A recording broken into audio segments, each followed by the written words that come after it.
São Paulo draws with Flamengo and gets some breathing room and relief in the Brazilian championship standings, a team that was already under a lot of pressure coming into this match, right? Internally, people often said this would be the turning point for São Paulo, especially after the comeback loss to Fortaleza and the strategic match against Paranaense. So there was already extra pressure on the game. It was already known that Dorival would field a full-strength lineup and with some new faces, right? Sabino on the bench, Aurelio Buta, who didn't make his debut but was also included in the squad. And the team is going through a series of problems, right? Delayed salaries, dealing with a transfer ban.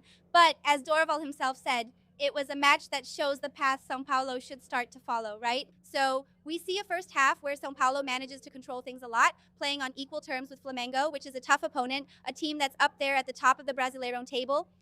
Despite the pressure of playing at Maracanã with 70,000 fans, the tricolor supporters filled the visitors section and sang the entire match. And at some moments, you could even hear some of the chants a bit more, right, from the organized supporter groups, even from far away. So Dorival also really praised the fans for that. And São Paulo, who managed to control the first half, was unlucky with the goal that came down Marcos Antonio's side and goes into the second half still repeating some mistakes, right? So the trend that São Paulo has shown in other games has already been pointed out by the coaching staff, and the players themselves understand this, which is losing that energy when they come back from halftime. And it's a play that comes up behind Arboleda due to a defensive mistake by the player and the whole system.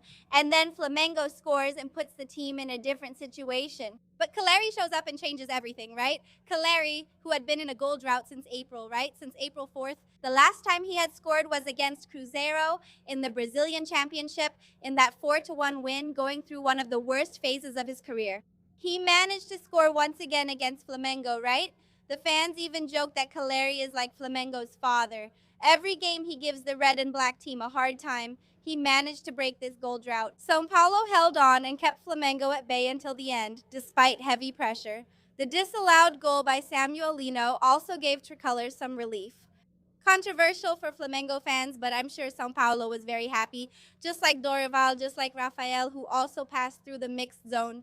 And he said he understands that São Paulo is heading down a calmer path, finally finding itself and managing to turn things around during one of the worst institutional and political phases the team has faced. Now there will be a 13-day break without games, then they return to the field against Grêmio and are still waiting to find out who their opponent in the Copa Sudamericana will be.